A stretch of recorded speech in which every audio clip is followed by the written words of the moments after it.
Hello everyone, it's Seth, probably better known as Saffron Olive, and it's time for another Instant Deck Tech.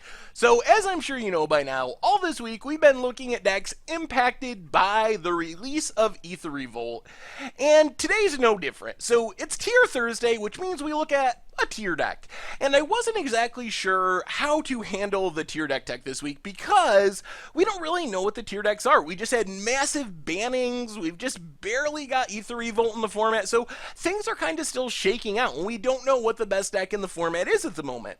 So what I figured we'd do is look at a deck that was tier 1, pre-bannings, pre-Aether Revolt, and see how this deck has adapted to the massive bannings, to the release of Aether Revolt. So we're going to be looking at Mardu Vehicles today, a deck that was super dependent on Smuggler's Copter, which is now banned, of course, and seeing how Mardu Vehicles is surviving and maybe even thriving in Aether Revolt Standard in this new fresh format without its key card. So it's going to be pretty interesting to see how the deck has evolved to survive the banning of Smuggler's Copter and also incorporate some of the new cards from Aether Revolt. So this build recently took Damnation 13 to a top 4 finish in a Magic League event, so congrats to Damnation on their finish with the deck. A quick reminder before we break it all down: if you enjoy this deck and you want to see it made into videos, take a minute, click the like button, the subscribe button, leave a comment, anything you can do to support your deck, because whichever deck is most popular gets a shot at being made into videos next week. So Mardu Vehicles starts off looking a lot like the old pre-banning Smuggler's Copter version of the deck. It actually plays a decent chunk of the same cards. You got Bombette Courier and Inventor's Apprentice as 1-drops, gets in that fast start. Bombette Courier can help generate some card advantage after you empty your hand. Inventor's Apprentice, basically a Curd Ape in this deck because you always have an artifact, or usually have an artifact. Scrap Heap Scrounger is kind of the Bloodghast, I guess, this recursive threat, except it has 3 power, which in some ways makes it even better.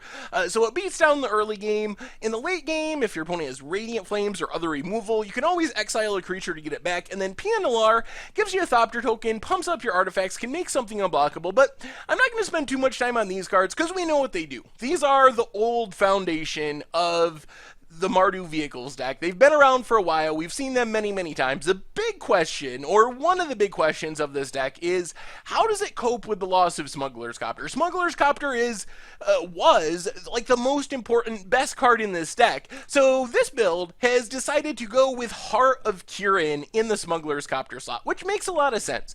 There are some comparison here. You have a 2-drop flying vehicle that's pretty above the curve.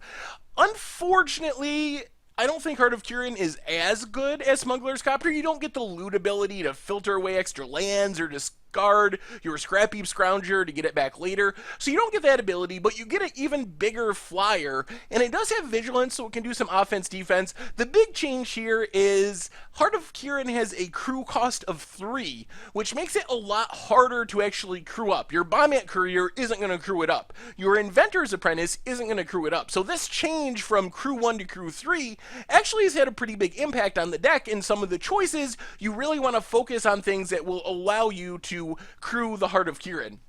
We also have a couple of the other old standby vehicles. This package is essentially the same as before. A couple of Fleet Wheel Cruisers as a big beatdown vehicle in the mid game, and then a Sky Sovereign, 1 copy, to kind of finish things off in the late game. So apart from the Smuggler's Copter banning being replaced by 3 Heart of Kiran, which 1 less than Smuggler's Copter because it's legendary, we have the same vehicle pack. So we have Weldfast Engineer as one of the new additions, and this card actually does a ton for the deck.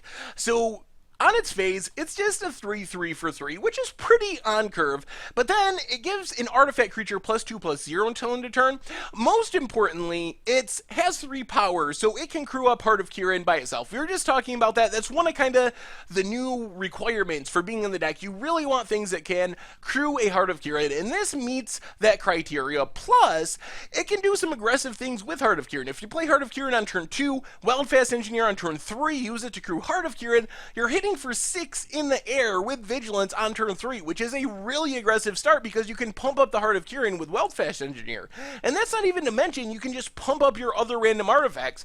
Bombat Courier as a 3-1 can attack through a Sylvan Advocate. Scrap Heap Scrounger can hit for 5. Fleet Wheel Cruiser is really threatening off the top of your deck with 7 power and trample and haste. That's a lot of damage going through. It's like a ball lightning. So Wealthfast Engineer is probably, apart from Heart of Kirin, the biggest addition to the deck, at least creature-wise.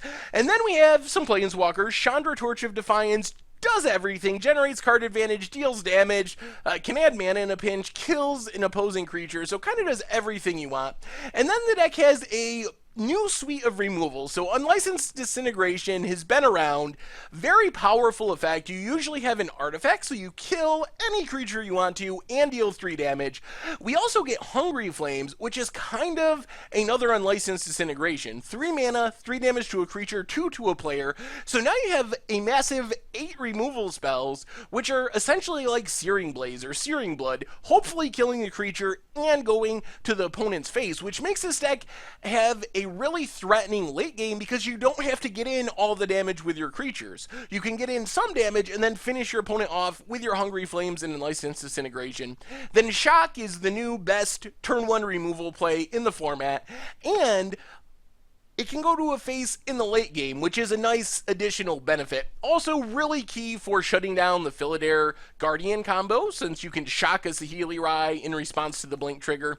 Mana base wise, we get some duels, some Aether Hubs, a bunch of basic lands, nothing too exciting here. In the sideboard, a bunch more removal. Fatal Push, Galvanic Bombardment, more turn 1 removal. Destructive Tampering's really neat in this deck. Can kill an artifact, which is nice. It can also just falter, so your entire team is unblockable, which is really powerful when you're going wide with all these small creatures. To just get all your opponent's blockers out of the way for the turn can represent a lot of damage. Karizev's Expertise can steal one of your opponent's creatures.